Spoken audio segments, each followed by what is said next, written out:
So in this episode of the Gears Cast, we're going to be talking specifically, guys, about the entire Gears of War storyline so far and what we can expect here from what we've learned of the past in Gears of War to the future of what's going to be Gears 6 and what we hope to be Gears 7, and then of course the Gears of War movie that's going to be coming out, how this really leads us to where we are right now and how we can look forward to the future. So this entire episode, guys, is going to be about that storyline that is Gears of War from beginning to where we are right now. So let's get into it.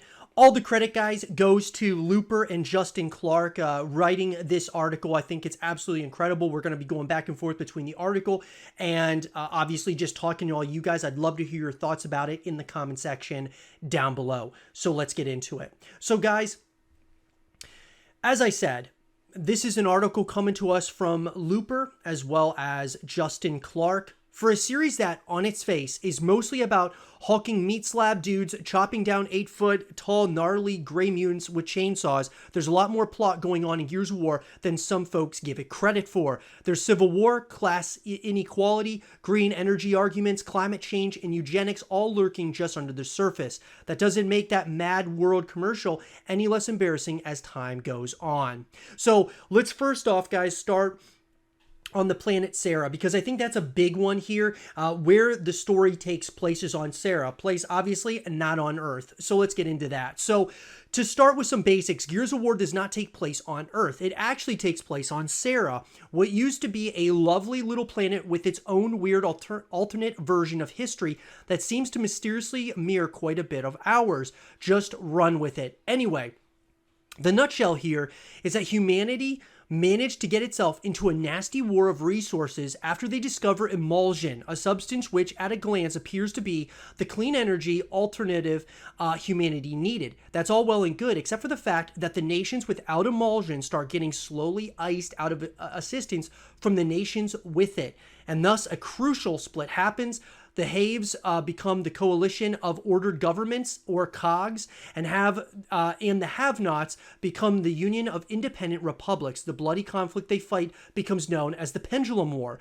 The have-nots end up losing, though not without many of humanity's biggest cities being left in ruins. So one of the things here, guys, is, I've said this a while, that I would love to see a Gears of War title or something of that nature, like a spin-off made around the Pendulum Wars, like learning more about the history. Now, obviously, guys, they've made a number of books talking about like the Pendulum Wars and such, but I just think it would be really cool if Gears of War went in that direction at some point with, kind of going back into the past, even if they showed it in Gears 6 where you go back in time and you see what it was like during those Pendulum Wars. I think that would be really awesome.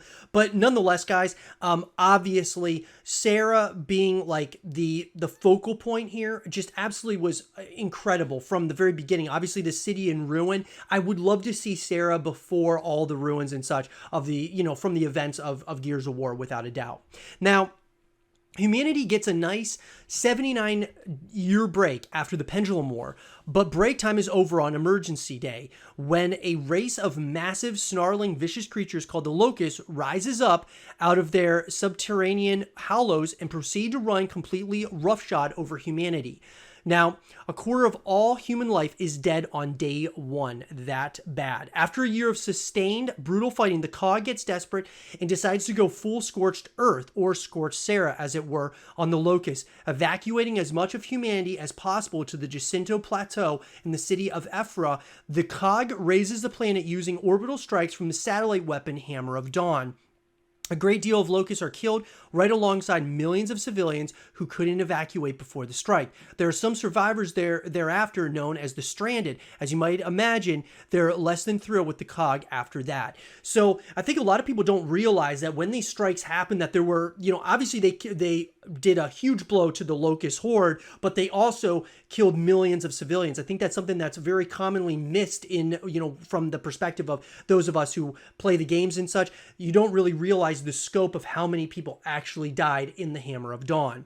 So with that, guys, is where we get to, Adam Phoenix and like just how he kind of changed the game as a whole. Let's get into that. So Adam Phoenix, guys, unfortunately, the strikes aren't as effective as humanity was hoping, and it's not long before the Locusts attack Ephra, held off only by the Gears, the Cog's mobile infantry force. The war stretches on, though, and during one of the more crucial battles in which the fate of the city of Ephra is hanging by a thread, one of the main scientists responsible for creating the Hammer of Dawn, Adam Phoenix, contacts his son Marcus to tell him he has something of great importance to give the Cog. Marcus ends up abandoning his post to go to his father. This was, in the most conservative and empathetic of terms, a dumb move. When Marcus finally reaches his father, his mansion collapses, crushing him beneath, or at least so Marcus thinks. Meanwhile, thanks to not having their best soldier, Ephra falls. Marcus is court-martialed and sentenced to 40 years in a hellhole of a prison called the Slab. And this is where, guys, obviously,